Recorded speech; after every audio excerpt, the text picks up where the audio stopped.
But I would say reach out and talk to them. Cool. This second question is pretty fitting.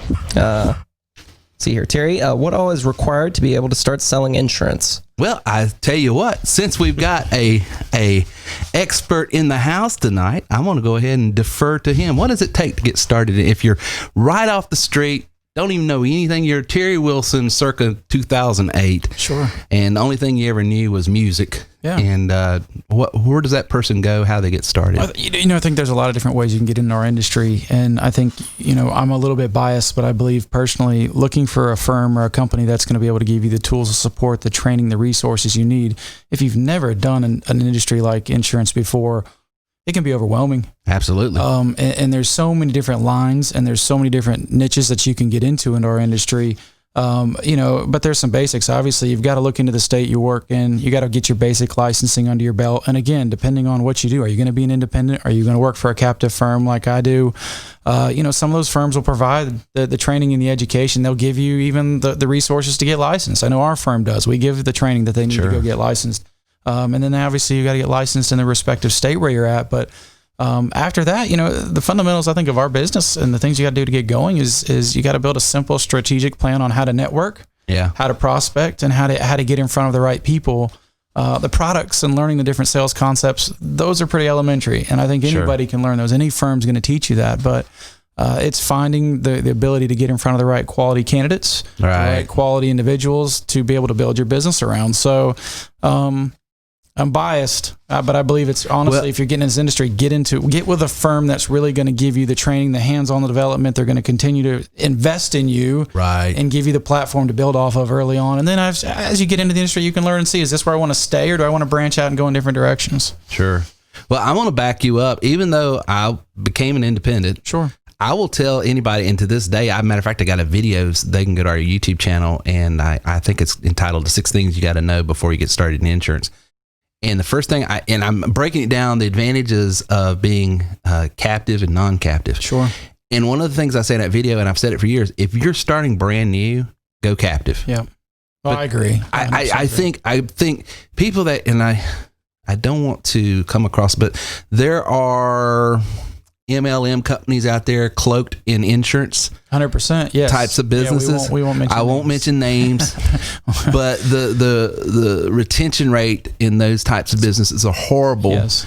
And the reason is because the success rate is horrible. Well, they're just trying to sell your friends and family, and whether or not whether you make it or not. The typical MLM. Yes. They just chew you up, spit you out. That's all they're trying to do. They're working you for your warm market. Yes. And see you. And that's one of the things, not to get into a commercial about my firm, but one of the things that we really focus on is we actually are teaching and training a totally different model from the standpoint of, I don't even want to go talk to your friends and family about their product, their needs. We are building a networking model. We're teaching networking on how to build off of your natural market without selling, without even having to take their wallet out. Because let's face it, if you were in music, and then 6 weeks later, you're doing investments, insurance, and retirement planning, and I've known you my whole life. Do I really think you know what's the credibility there? You don't know anything yet. Exactly. But most of those people still love you, care about you. They want to see you succeed. And so they're willing to sit down and talk about the vision for what you're trying to build and what is the platform and what are you trying to become an advocate for in the community, and how are you going to be educational to people and provide the value they need. And they're willing to introduce you to other people. Right. They're not always willing to say, oh, they'll let someone else be a guinea pig. Here's all my assets. Yeah, that doesn't usually happen right out of the gate. Exactly. But you're right on. And, I don't think, and there's pros and cons, I'm a proponent of independence. If you know what you're doing, you're a pro. And if you are in a sales model or business model that is incongruent with the house.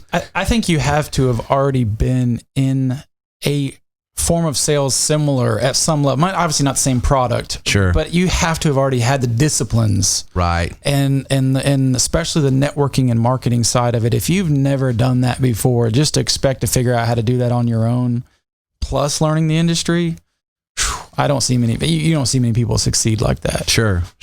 And even on the captive side, there's still failure, obviously, significant, but it's just a totally different support system with most firms, not all of them. But you got to do your research, because a lot of firms it's interesting, even the captive model, we're seeing a lot of firms less and less investment in the new person, In our world, I have a team of management leadership training that's what their job is. I bring them into my firm. I recruit somebody and I build a relationship with them, and I spend time with them also alongside of my team of leadership. And their job is to train, develop, support. It's not to go sell. Right. It's to teach you how to do it. And a lot of the industry is going away from that even. Yeah. Because that's an expensive piece of management that firms have to pay for. And we still are committed to that as an organization, which makes it nice. Well, honestly, the way this business evolved was I was captive. Mm-hmm. I wanted to do internet. It wasn't a fit necessarily at that time period. Not then, for sure. Not then.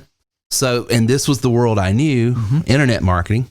So I went independent, and then I started building this agency. But I noticed in the independent agency market, here's the problem, that I'm investing all of this time, money, resources, and everything into this person that then goes down the road and gets a 5% or 10% better commission. Sure. So they're taking all my leads. Sure. And they're going and writing it. So my ability to be monetized for that value that I gave them. So I said, good, there's got to be a way that's different. So what I did was, it's just the Lord. I got a really good contract with several different carriers because of a contact I made down in Georgia who sort of made me a broker. Right. That just doesn't happen. Right. That's just favor in my opinion. But I just basically gave them almost, I think my override was like 5%. I mean, it was nothing. Yeah, right. Yeah. Which I was giving them 10 and 15, 20% above what they could get street level. So I was very attractive. So here was the deal. But I don't train you unless you buy my training. Gotcha. Yeah, I got you. So you're paying me every month. You go lump sum and then a monthly thing. And I'm giving you all these tools, training, assets and everything, showing you how to generate leads, giving you data lists for, $5 per 1,000. Right. Which you can't get from USA Data or anything. No, you can't. So you know the value in that. Sure. And that's how this whole thing evolved. And then insurance agents like, hey, can I sell this to my sub agents? Sure. So it turned into and so here we go. But the nature of that industry and how it's designed was the reason why this got designed the way it did, was to try to fit that independent market. But if you can find a great captive agency and it's congruent with what you're trying to do, I mean 14 years later, this. Yeah. I've had opportunities. We've talked about opportunities. Yeah. But at the end of the day, there is good captive opportunities There's out good there captive. where you can build a great career. Absolutely.